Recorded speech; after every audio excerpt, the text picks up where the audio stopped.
Hello guys, welcome back to my channel. আজ আমি কিচেনে বানাচ্ছি পালং পনির। তার জন্য প্রথমেই পালং শাকটাকে সেদ্ধ করে নেব। কড়াইয়ের মধ্যে পরিমাণ মতো জল দিয়ে পালং শাকটা দিয়ে দিয়েছি। পালং শাকের ওপরে একটুখানি হালকা চিনি ছড়িয়ে দিয়েছি। পালং শাকটা বেশি সেদ্ধ করব না, 1-2 মিনিট মতো ফুটে উঠলেই নামিয়ে নেব। পালং শাকটা নামিয়ে নিলাম।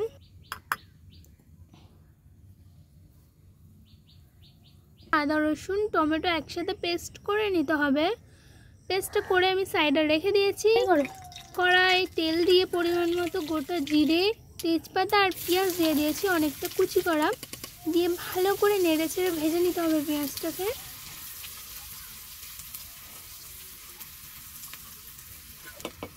পেঁয়াজটা হালকা লাল লাল করে ভেজে নেওয়ার পর টমেটো আদা রসুন পেস্টটা দিয়ে দিলাম। দিয়ে আবারও কিছুক্ষণ নেড়ে চেড়ে নেব।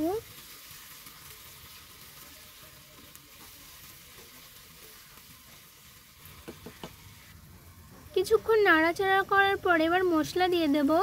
মশলার মধ্যে আমি দিয়েছি জিরে গুঁড়ো, ধনে গুঁড়ো, গরম মশলা, হলুদ গুঁড়ো, লঙ্কা গুঁড়ো আর লবণ দিয়ে মশলাটা আবারও ভালো করে কষে নেব কিছুক্ষণ সময় নিয়ে।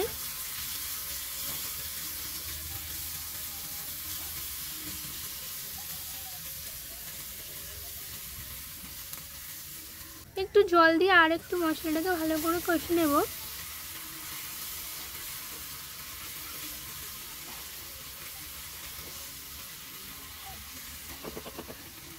মশলাটা কষানোর পরে এবার দিয়ে দেব সেদ্ধ করে রাখা পালং শাক।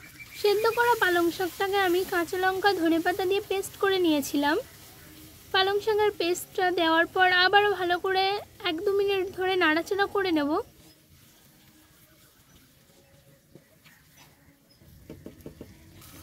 সব কিছু দিয়ে ভালো করে তেল ছেড়ে গেছে। এবার কেটে রাখা পনিরটা দিয়ে দিলাম। পনিরটা কিন্তু তোমরা ভেজে দিতে পারো, আমি এইভাবেই দিয়েছি। পনিরটা দেওয়ার পর একটুখানি নেড়ে চেড়ে জল দিয়ে দিলাম। দিয়ে ভালো করে আবারও নেড়ে চেড়ে নিলাম।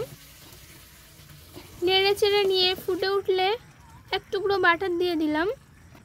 বাটারটা দিয়ে আবারও একটুখানি নেড়ে চেড়ে নিলাম।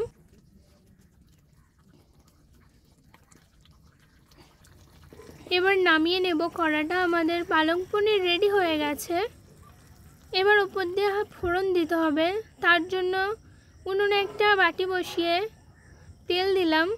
দিয়ে দিলাম শুকনো লঙ্কা আর কুচি করে রাখা রসুন দিয়ে হালকা করে ভেজে নিতে হবে। ভেজে নেওয়ার পর এবার এটা নামিয়ে নিয়ে ওর মধ্যে লঙ্কা গুঁড়ো দিয়ে দিতে হবে 1 চামচ।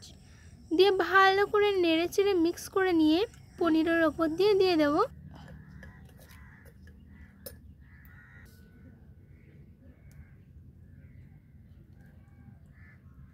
রেডি হয়ে গেল আমাদের পালং পনির।